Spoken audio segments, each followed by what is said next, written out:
How are you? Nice to see you. Thanks Glad to for meet being you in here person. today. Really appreciate it. Yes, Nice indeed. of you to pay us a visit. Delighted. How much they squeeze out of your retirement? But he was first elected in 1995, and he has held various major positions: energy, chair of management board, government house leader, and of course, most important to us, Minister of Finance. Good afternoon, everybody, and a special welcome to our guests from outside of the province who are part of the national organizations. It's really great to have you here today. What we launched today is the next step in our discussion around post-retirement income security. And it's a new document called Securing Our Retirement Future.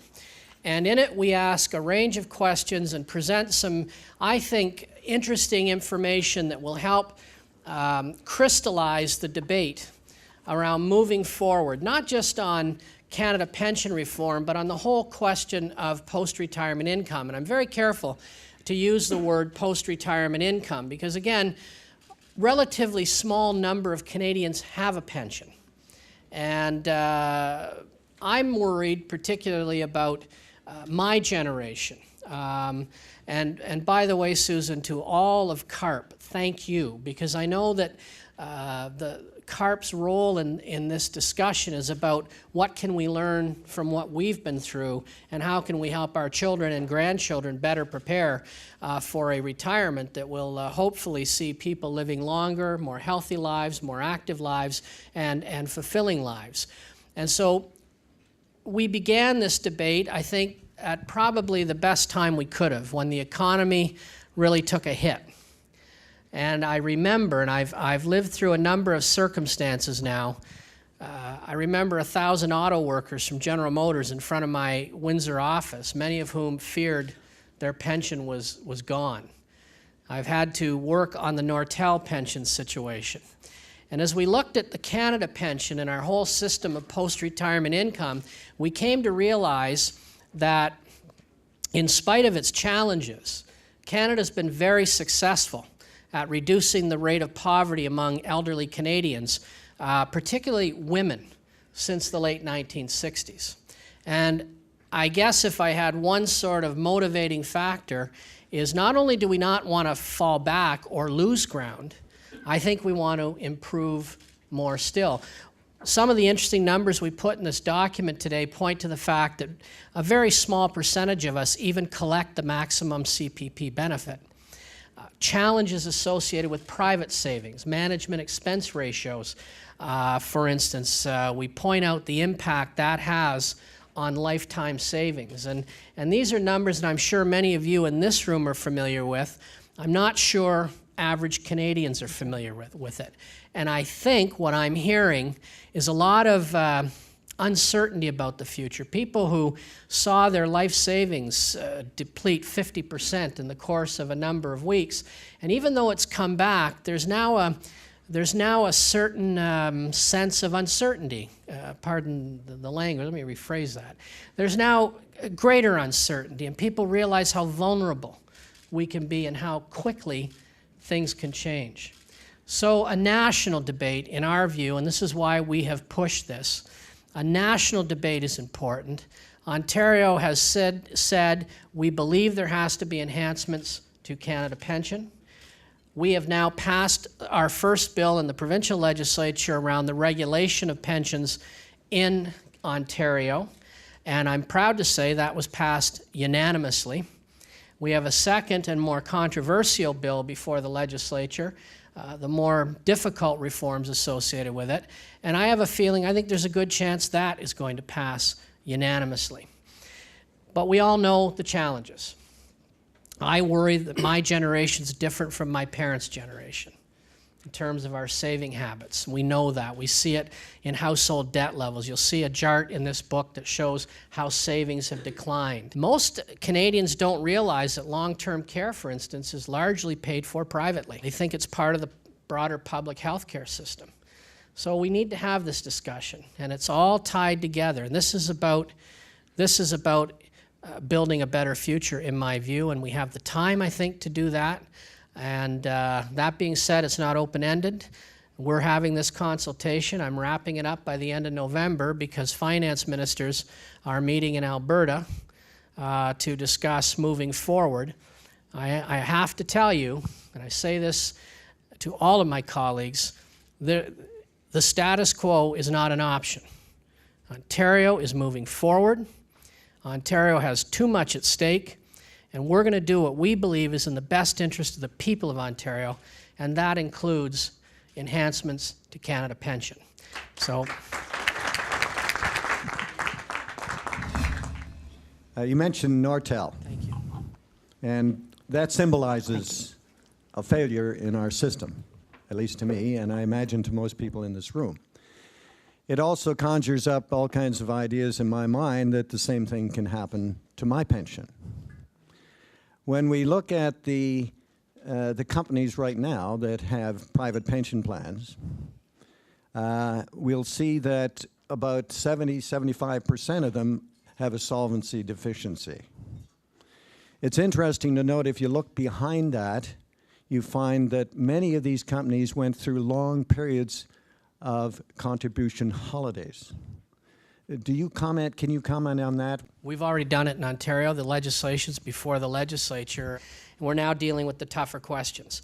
And that is all about ensuring greater stability in the pension system going forward. In my last budget, we put in $500 million so that those pensions that are truly underwater, we guarantee the Pension Benefit Guarantee Fund, which is the first $1,000 a month on a pension income. That's applied. Nortel's the biggest one to date. Ontario, by the way, is the only jurisdiction in Canada that has a Pension Benefit Guarantee Fund, and frankly, it has not been properly funded. You can create what the actuaries call a moral hazard if the insurance is such that it induces bad behavior in terms of the management of pension funds. Between 1982 and 2003, the taxes on those between 65 and 74 went up by 60%. So my question really is, are there any conversations or studies at the provincial level on reducing the taxes paid from pension incomes? And what I mean by pension incomes, I mean taxes paid by individuals on their registered retirement savings plans, locked-in retirement accounts, and their individual pension plans. I'd have to look at those numbers because that certainly wouldn't be the real increase. I mean, we have seen dramatic cuts in personal tax rates across the board in Canada since really the mid-1990s. But the tax system is one component of how governments can respond on this. For instance, we know that there's some enormous amount of unused RRSP room. So we need to ask the question, is this an effective savings mechanism if people aren't taking advantage of it? And I don't think you can ignore those kinds of questions, nor can you ignore the issue that was raised in this presentation, which I haven't seen. We, for instance, have enhanced the seniors' property tax credit in Ontario a number of occasions in the last 3 years. And we just created an energy and property tax credit, enhanced it. It's about 3 times larger than it was 4 years ago. But I think there are legitimate questions around the taxation of benefits, the taxation of income, how we tax. For instance, in Ontario, back in 1992, the government applied the retail sales tax to health benefits.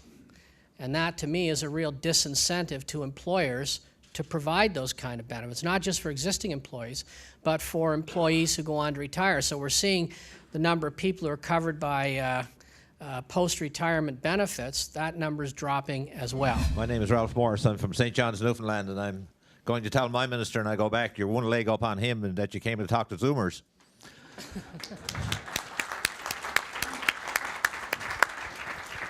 I applaud, Mr. Minister, your commitment to enhance the CPP benefits, but I think in doing so, we should also look at the fact that we have a number of citizens in this country, Zoomers in this country, who receive only OAS and GIS, and I think something has to be done to enhance the income of those people also.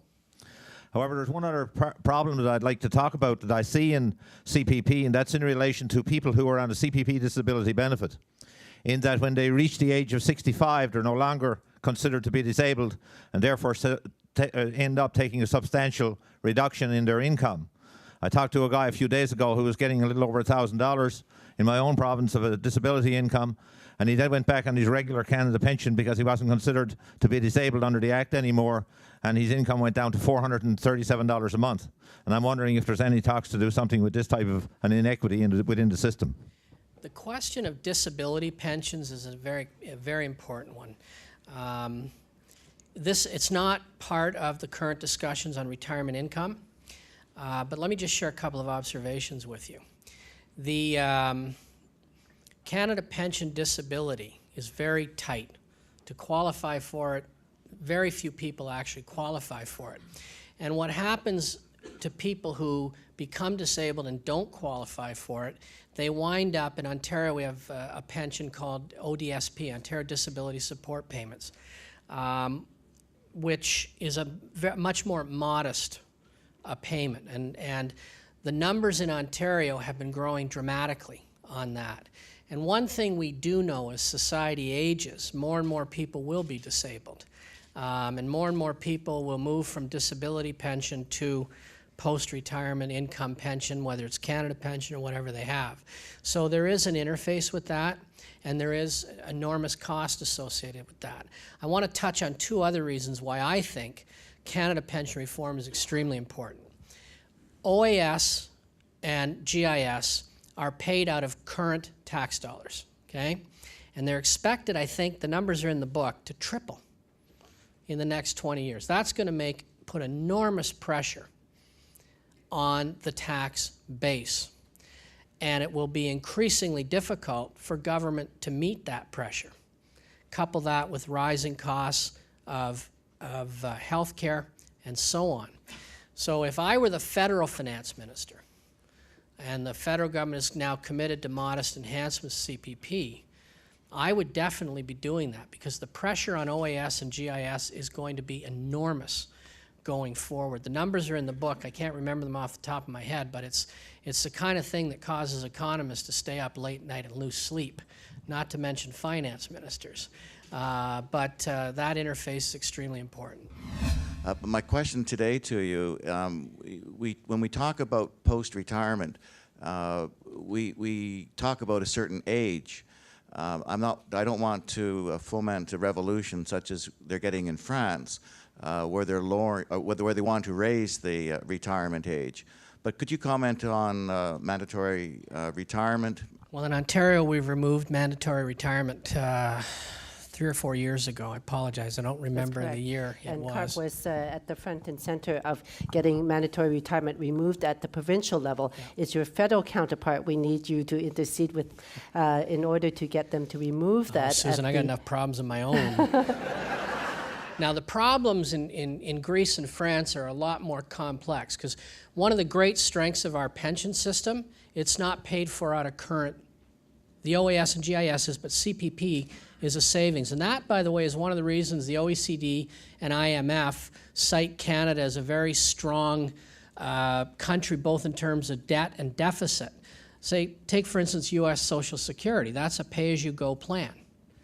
And I think in February this year, for the first time, Social Security payouts exceeded payments in. And, you know, I don't need to tell you what that means. So the Canada pension plan is funded, I think, for some 80 years ahead, due in large measure to difficult choices that were taken back in the late 1990s. You know, I have friends and family who chose to retire early at 60, and in many instances they paid a penalty on their private pension, and that was fine. I also have my colleague Monty Quinter is a great example. He's 72 or 73 years old, and he just loves his work. Jerry Phillips, chair of cabinet, I think is now into his 70s as well. So I think people should have choice, and I think tax policy, pension policy should be designed to be neutral. That is, regardless of what your preference is, there should be as much flexibility as possible. But that implies greater savings earlier on, I would think, particularly for those who want to leave earlier, and also looking at, you know, rules around when you have to roll money into annuities and so on, and how you manage that. So I think as a principle, we have to give people as much flexibility as they want. If they choose to retire earlier, I've been reading a series in one of the newspapers, you know, one young guy talking about he's 32, retiring at 45. I thought, good luck. But on the other hand, I know people well into their 70s and even their 80s. I saw Richard Romer here earlier. I mean, he's still very active in a whole range of functions. Mayor McCallion just got reelected at 89. I think that you're going to see more and more of that. And I think our laws and our systems, pension systems, should allow flexibility. Question number one with a corollary is, in the book, Securing Our Retirement Future, does it encourage people to try to do a kind of preventative type of medicine and Nordic pole walk or good dietary things, this kind of behavior? And number two, how real in your mind is this this attack on the public purse, which is coming from all us boomers joining the taking advantage of our wonderful health system? First of all, no, we don't address preventative health care in this report. However, we've created the first Ministry of Health Prevention in Canada, here in Ontario. It's up and running. That is we also know that this generation of people about to retire have been more active than their parents were. I mean, the lifestyles are dramatically different. And on January 1, the baby boom, the first baby boomers, turned 65. It is having an enormous impact. You look on different corners and you'll see 2 and 3 and 4 schools that were built within a kilometer of one another in the 1950s. And today we're struggling to build long-term care beds in those same areas. In 1995, I think our budget in health care was about $17 billion per year. Today it's $48 billion. It will surpass 50% of the provincial operating budget probably within the next 3 years. And it's going to continue to grow, we estimate, till about 2030. On top of the demographic issues, you've also got new drugs. People are living longer. All kinds of other pressures. It is, I think, going to be probably a fundamental part of the Canadian public debate in the course of the next 5 years. The accord on health funding that was signed between Ottawa and the provinces back in 2005 or 2004 expires in 2014. I think over the last 5 years in Ontario, healthcare costs in a constrained environment have been going up between 5% and 7% per year. Our growth in revenue has only been in, probably in the 2 to 3% range. In fact, in the 1 year, we had a huge drop in revenue. So the cost of healthcare is growing faster than the economy and faster than government revenues. Well, that actually gives us an opening to point out one of our major advocacy issues on the healthcare front, and that is caregiver support. There is the potential for diverting a massive amount of demand from the healthcare budgets. And while that is something we would pitch your colleague, Minister Matthews, it of course hits the pocketbook of the province, and it's something that will hit the pocketbooks of the entire country. It's one of our major issues, and we are pleased to see that your federal counterpart has come forward with a proposal to support family caregivers. At the provincial level, certainly the healthcare systems can provide support for family caregivers with respite, with information, with training. We're part of a group of Albertans that believe that the status quo is not good enough, and we have made presentations to our minister in a consultation process, but unfortunately there has been no response and no action. It seems to be a closed door. But I'm wondering if the results of this paper will be distributed to the other ministers. Alberta has opposed the enhancement of the CPP. You're absolutely right. They have some ideas on post-retirement income reforms, which I think we'll take a good hard look at. I'm going to do my best to persuade them. And given the nature of our federation to change CPP, if a province like Alberta and Quebec, for instance, both opt not to change it, we can't change it. And so we'll have to cross that bridge when we come to it.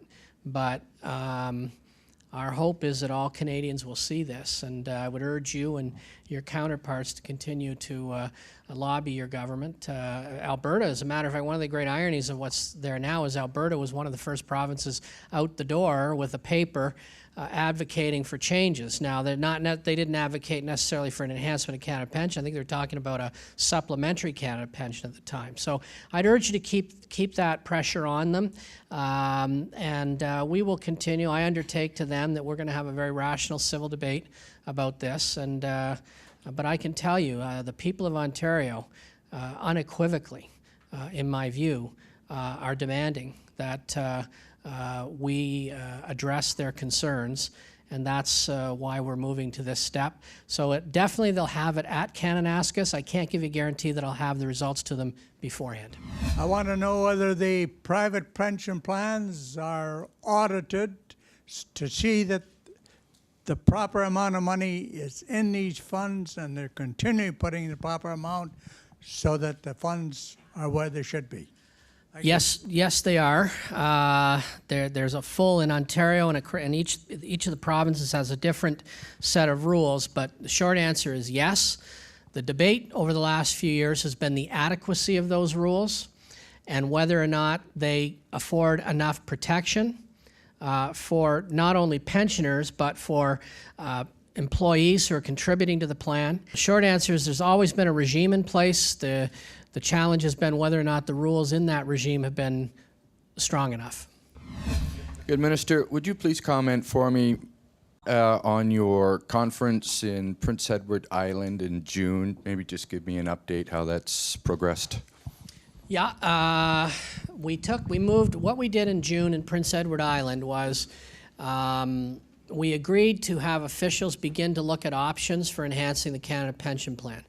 Alberta stated at the time they did not support that. Quebec has largely been silent on it because of the Quebec pension plan. They have a number of concerns of their own, so they really haven't taken what I would call a definitive position. We've instructed our officials now, they've been working since then to prepare options leading into the next meeting at Kananaskis in December. We are doing this consultation apart from that work to give, again, Ontarians an opportunity to share their views with us on how they think things should happen. There's an enormous, and you know, we have not defined what we mean by modest, okay?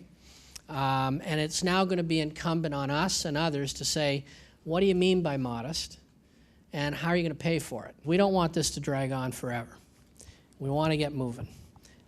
We have the opportunity now, and this will enhance that debate and help us land our final position on where we think we should take this. I was born in '43 with spina bifida.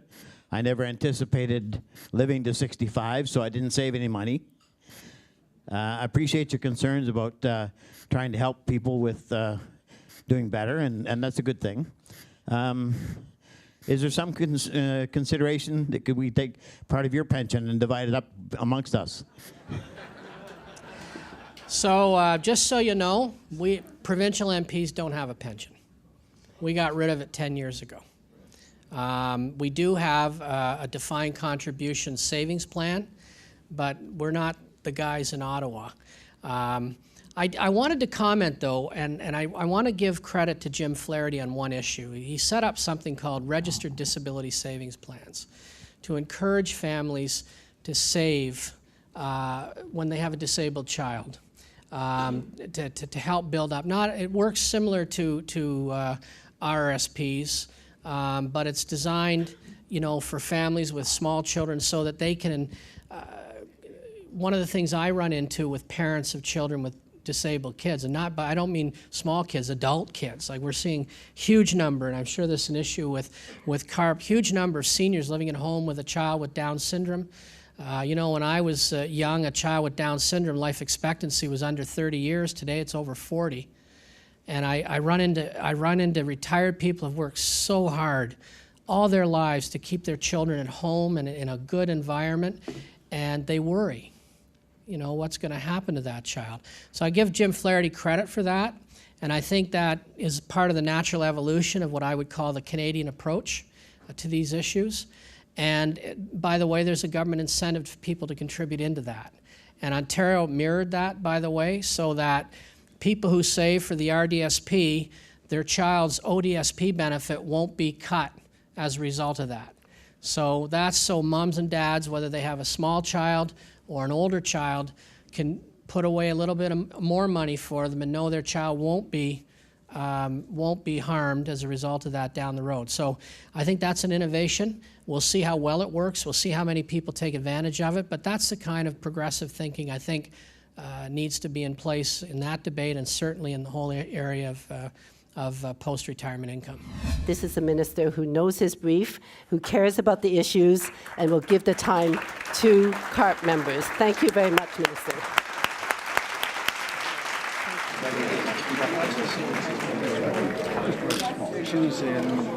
Nice to meet you. How are you?